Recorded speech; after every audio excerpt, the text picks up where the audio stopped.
एक आदमी अपने घर से अचानक से गायब हो जाता है और जब वो आदमी गायब हो जाता है तो उसके परिवार के लोग, उसके रिश्तेदार उसे ढूंढने लगते हैं, लेकिन वो कहीं भी नहीं मिलता। इसीलिए उसके परिवार वाले क्या करते हैं, पुलिस में जाके मिसिंग की रिपोर्ट लिखवा देते हैं। और जब पुलिस में मिसिंग की रिपोर्ट लिखवाई जाती है तो इस आदमी को ढूंढा जाता है और जब ये आदमी नहीं मिलता तो दो लोगों का नाम सामने आता है। इसमें एक महिला होती है और एक पुरुष होता है। अब पुलिस वाले क्या करते हैं, इन दोनों को गिरफ्तार करते हैं, इनके साथ सख्ती बरतते हैं और इनसे पूछा जाता है कि बताओ वो आदमी कहाँ है।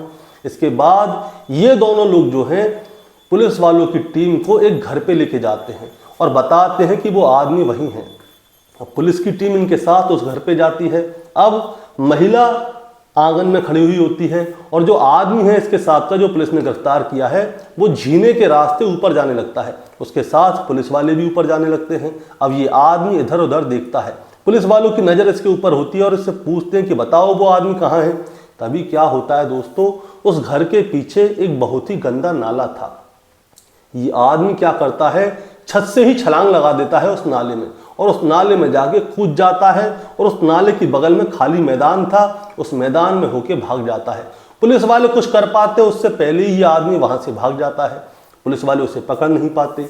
अब रह जाती है महिला जो कि नीचे आंगन में खड़ी हुई थी और उसके पास जाया जाता है। उससे कहा जाता है कि देखो तुम्हारा साथी तो भाग गया, अब तुम बताओ वो आदमी कहाँ है जिसे हम ढूंढ रहे हैं। उसके बाद ये महिला कहती है कि हमने उस आदमी की हत्या कर दी है और उसकी लाश इस घर के सेप्टिक टैंक के अंदर है। इसके बाद दोस्तों नगर निगम वालों को बुलवाया जाता है और फिर उस सेप्टिक टैंक को खाली कराया जाता है। मोहल्ले के लोग इकट्ठे हो जाते हैं वहां पे आके ये देखने के लिए कि आखिर बात क्या है। और जब दोस्तों सेप्टिक टैंक को खुलवाया जाता है तो उसके अंदर से एक आदमी की लाश के 3 टुकड़े मिलते हैं। अब उन टुकड़ों को जोड़ा जाता है तो पूरा आदमी होता है। फिर इस महिला से पूछा जाता है कि बताओ तुमने इस आदमी की हत्या क्यों की। ये महिला पूरी कहानी भी बताती है कि आखिर इसने और इसके साथी ने इस आदमी की हत्या क्यों की। इसके बाद इस महिला को गिरफ्तार करके जेल भेज दिया जाता है। लेकिन जो इसका साथी था, जो नाले में कूद के भागा था, वो दोस्तों पुलिस के हाथ नहीं लगता और आज फरवरी के महीने में उसे पूरे 9 साल हो जाएंगे, लेकिन अभी तक वो पुलिस के हत्थे नहीं लग पाया है। पुलिस उसे अभी भी ढूंढ रही है। दोस्तों आखिर क्या वजह रही होगी कि इन दोनों ने मिलके इस आदमी के 3 टुकड़े कर दिए, इसकी हत्या कर दी। वजह क्या रही होगी, आज की कहानी इसी के ऊपर है। दोस्तों कहानी शुरू करूंगा उससे पहले मैं बस आपसे यही कहना चाहूँगा कि अगर आप मेरे चैनल पे नए हैं तो चैनल को जल्दी से सब्सक्राइब कर दीजिएगा ताकि रोजाना रात को 8 बजे मैं आपके लिए एक सच्ची घटना की कहानी लेकर आ सकूँ। नमस्कार दोस्तों, मैं गौरव शर्मा और आप देख रहे हैं गौरव शर्मा सफ़र। दोस्तों आज की जो सच्ची घटना मैं आपको सुनाने जा रहा हूँ, ये सच्ची घटना शुरू होती है उत्तर प्रदेश के बलरामपुर से और यहीं के रहने वाला एक शख्स होता है जिसका नाम था राम जी। राम जी की पत्नी का नाम सुलोचना और इनका एक 13 साल का बेटा होता है जिसका नाम होता है शिवा सक्सेना। अब होता क्या है, ये बात है साल 2000 की। राम जी अपनी पत्नी और बच्चे के साथ में गोंडा के मसौली जा रहे थे। अब ये रोड की साइड में चल ही रहे थे, तभी क्या होता है अचानक से एक ट्रक आता है और ट्रक आके इन तीनों को उड़ा देता है। ऐसी टक्कर मारता है कि राम जी जो हैं मौके पर ही मर जाते हैं और जो उनकी पत्नी है सुलोचना, उसके सर में चोट आती है जिसकी वजह से वो मानसिक रूप से पागल हो जाती है। और जो उनका बेटा है शिवा, वो थोड़ी दूर जाके गिरता है लेकिन उसे ज़्यादा चोट नहीं आती। अब इसके बाद उन लोगों को हॉस्पिटल में भर्ती कराया जाता है। अब जो राम जी हैं वो मर चुके हैं, उनकी पत्नी सुलोचना वो मानसिक रूप से बीमार हो गई है और उनका 13 साल का बेटा। अब होता क्या है, सुलोचना जो है अपने बेटे को पालती है जैसे तैसे करके, लेकिन कुछ समय बाद क्या होता है, जो राम जी की पत्नी सुलोचना है उसकी भी मौत हो जाती है। अब बचता है उनका बेटा, वो 13 साल का था। अब जब वो बेटा अकेला बचता है तो सब लोग सोचते हैं कि इस बेचारे बच्चे का क्या होगा। इसीलिए क्या होता है, जो सुलोचना के भाई हैं यानी कि शिवा के मामा, उनका नाम है जनकराज, वो लखनऊ के रहने वाले थे। उनसे कहा जाता है कि आप इस बच्चे को रख लीजिए क्योंकि आपके सिवा इसका कोई है नहीं, ये बेचारा कहाँ जाएगा, अनाथ जैसी ज़िंदगी बिताएगा। इसीलिए क्या होता है, जनकराज जो हैं शिवा को अपने साथ लखनऊ ले जाते हैं। उनका एक बेटा पहले से भी होता है लेकिन वो इसे भी अपने बेटे की तरह ही पालते हैं। अब वो इसको पढ़ाते हैं, लिखाते हैं और पढ़ाने लिखाने के बाद शिवा की नौकरी लग जाती है। और जब शिवा की नौकरी लग जाती है तो वो सोचते हैं कि क्यों ना शिवा की शादी करा दी जाए। इसीलिए साल 2013 की बात है, वो जो है शिवा से बोलते हैं कि उन्होंने उसके लिए एक लड़की ढूंढी है जिसका नाम है मधु उर्फ डॉली। अब उसके मामा जो है शिवा की साल 2013 में शादी करा देते हैं और शादी कराने के बाद इससे किराए पे एक मकान दिलवा देते हैं। वहाँ पे मधु और शिवा दोनों रहते थे। दोनों का जीवन बहुत अच्छा कट रहा था। अब साल 1.5 साल का समय बीतता है, तभी इन दोनों को एक बच्चा होता है। बच्चा बड़ा स्वस्थ होता है। ये दोनों उसको पाल ही रहे होते हैं, तभी क्या होता है, बच्चे की तबीयत खराब होने लगती है और धीरे धीरे इतनी तबीयत खराब हो जाती है कि वो बच्चा मर जाता है। शिवा को और मधु को बड़ा दुख होता है कि उनका पहला बच्चा जैसे तैसे उन्होंने पाल के साल 1.5 साल ही पाला होगा उन्होंने, लेकिन वो बच्चा मर जाता है। लेकिन इसके बाद इन दोनों का दुख तो होता है, लेकिन समय बीतने लगता है।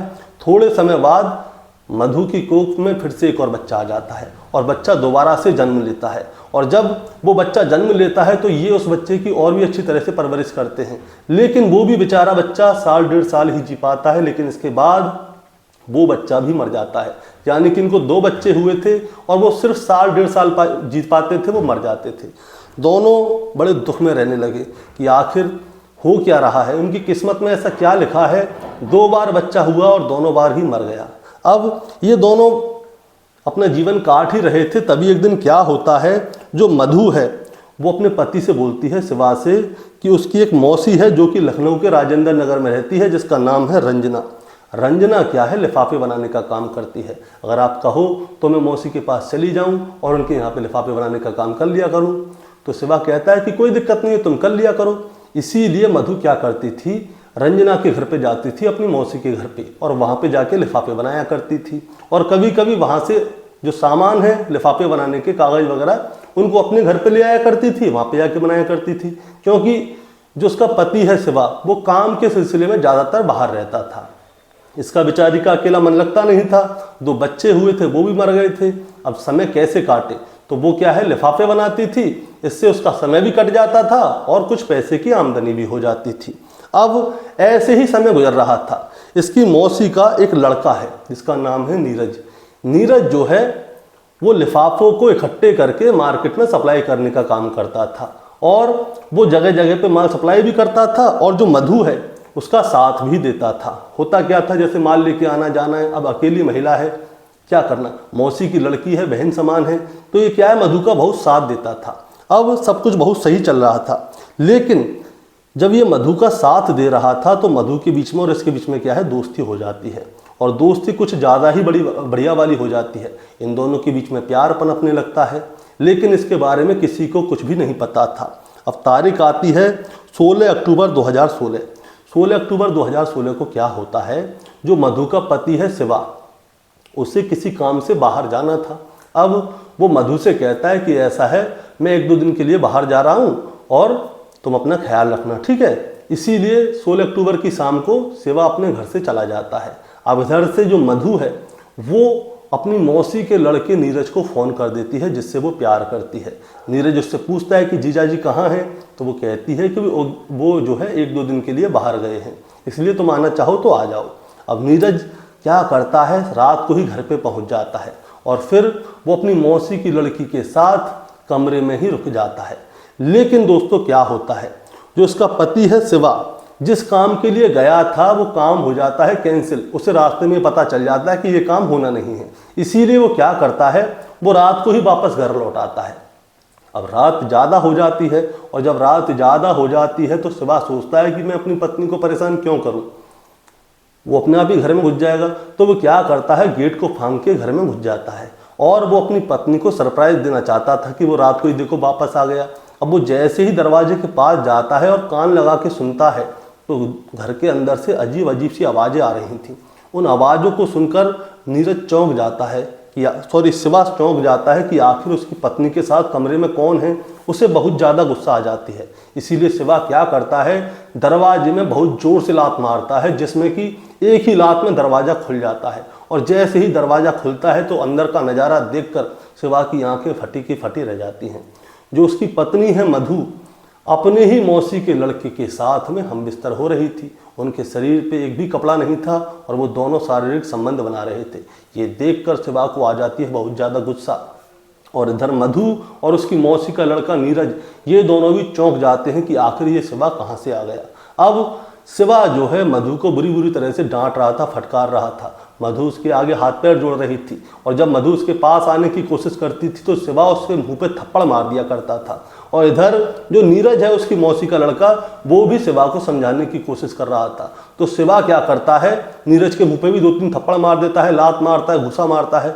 अब ये दोनों को क्या है, बहुत ज़्यादा गुस्सा आ जाती है क्योंकि शिवा इन दोनों को ही मार पीट रहा था। इसीलिए ये दोनों क्या करते हैं, शिवा को पकड़ लेते हैं, उल्टा उसे ही मारने कूटने लगते हैं और फिर उसके गले को दबा के उसकी जान ले लेते हैं। शिवा वहीं पे मर जाता है।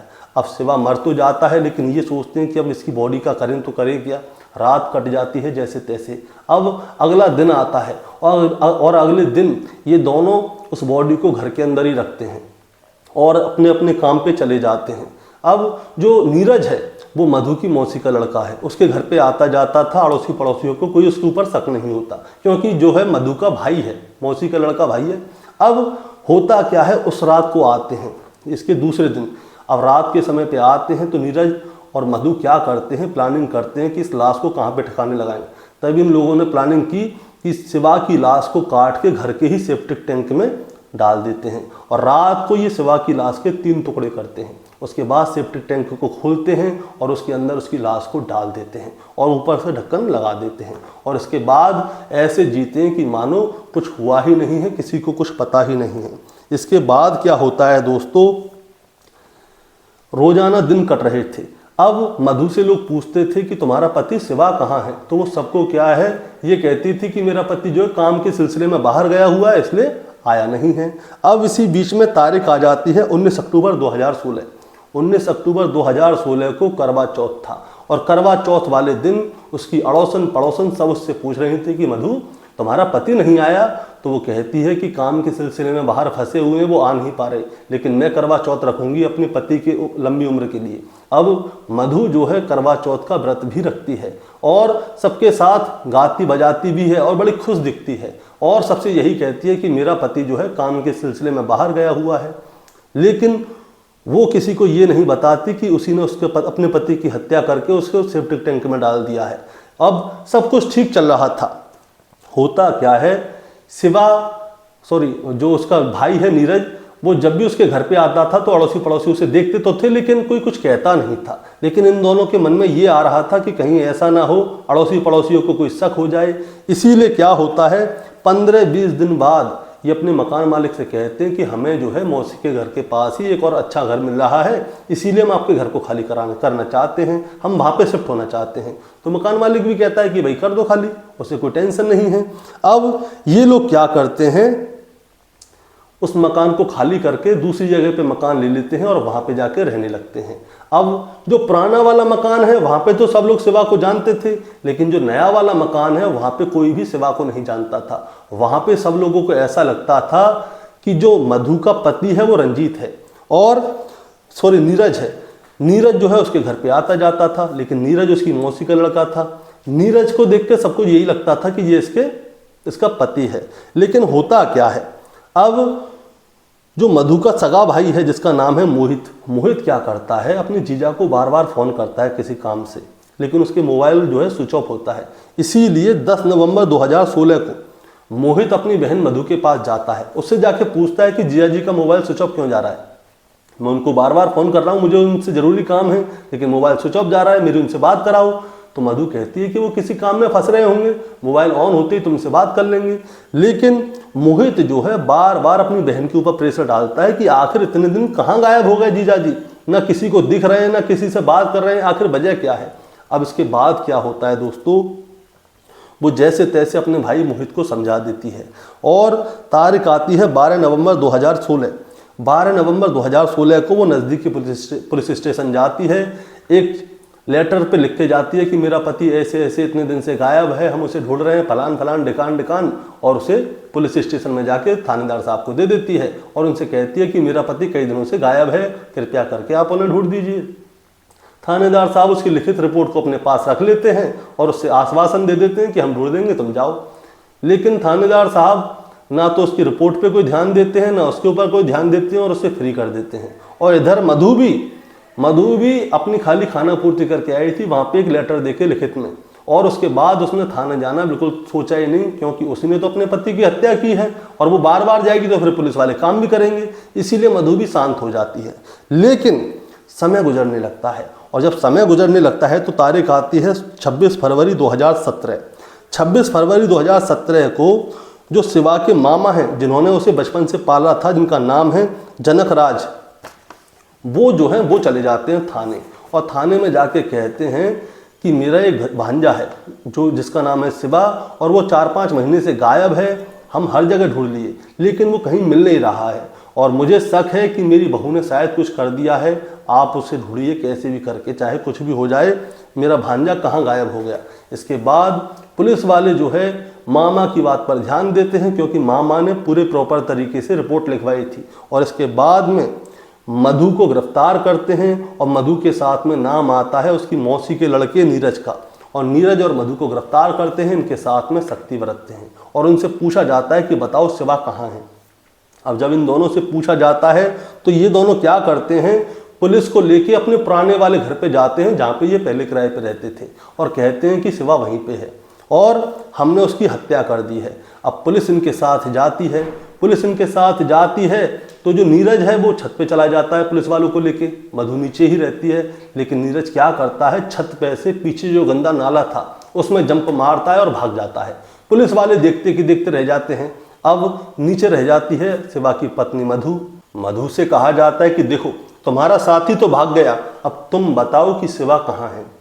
इसके बाद मधु जो है घर के सेप्टिक टैंक की तरफ इशारा करती है और कहती है कि जो शिवा है हमने उसे मार डाला है, और उसकी लाश इस सेप्टिक टैंक के अंदर है। उसे खुलवाया जाता है, साफ करवाया जाता है, और उसके अंदर से सेप्टिक टैंक में से शिवा की लाश 3 टुकड़ों में मिलती है।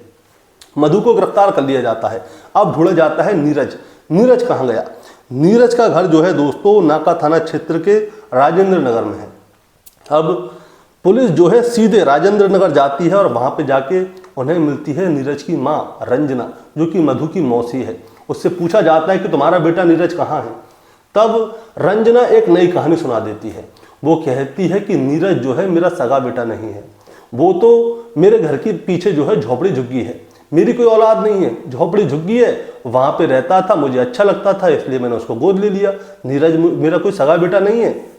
हाँ, अगर आपको मिल जाए तो आप मुझे बता जरूर दीजिएगा। अब पुलिस वाले ये सोच के मजबूर कि भाई नीरज की माँ उसकी सगी माँ नहीं है, उसने तो किसी झोपड़ी झुग्गी वाले से उसको लिया, क्योंकि उसे जो है नीरज की आदतें अच्छी लगती थी और वो उसके घर का काम भी करता था। अब दोस्तों नीरज तब से भाग गया है, और इस घटना को अब तक 9 साल हो गए हैं, लेकिन अभी तक नीरज पुलिस के हाथ पे लग नहीं पाया है। लेकिन पुलिस उसे ढूंढ रही है अभी भी कि आखिर नीरज गया तो गया कहाँ। और रही मधु को गिरफ्तार कर लिया गया, उसके बाद जेल भेजा गया, और जेल में जब वो रही थी तो उसके ऊपर केस चला, और फिर तारीख आती है 19 जनवरी 2023। 19 जनवरी 2023 को कोर्ट ने जो है अपना फैसला सुनाया, और फैसला ये था कि जब तक मधु की सांस चलेंगी तब तक मधु जेल के अंदर रहेगी, यानी कि उसे उम्र कैद की सजा दी गई। लेकिन मधु के पास अभी बहुत सारे ऑप्शन हैं, वो केस लड़ सकती है, वो हाई कोर्ट भी जा सकती है, सुप्रीम कोर्ट भी जा सकती है, और हो सकता है कि उसे जमानत भी मिल जाए। लेकिन अब मधु को जो है उम्र कैद की सजा सुना दी गई है और 35,000 रुपये का जुर्माना दे दिया गया है। अब दोस्तों इस कहानी को सुनाने का मतलब आपको परेशान करना है, विचलित करना बिल्कुल नहीं है, बस आपको बताना है और जताना है। नीरज जो है भाग तो गया है, लेकिन वो हत्थे जरूर लगेगा। और दूसरी बात यह है कि जो इसका पति शिवा है उसने अपनी पत्नी के ऊपर पूरा विश्वास किया, लेकिन विश्वास जो है विश्वासघात में कब बदल जाए किसी को कोई पता नहीं रहता। नीरज कितना भी चतुर बनना चाहेगा, लेकिन पुलिस उसे जरूर पकड़ेगी, और जिस दिन उसे पुलिस पकड़ेगी तो मैं आपको उसकी कहानी दोबारा से सुनाऊंगा कि आखिर नीरज तब से अब तक कहाँ था। दोस्तों आपका क्या कहना है इस कहानी के बारे में, आप जरा हमें कमेंट में बताएं। चैनल पे नए हैं तो सब्सक्राइब करके जाएं, ताकि रोजाना रात को 8 बजे मैं आपके लिए एक सच्ची घटना की कहानी लेकर आ सकूं। नमस्कार।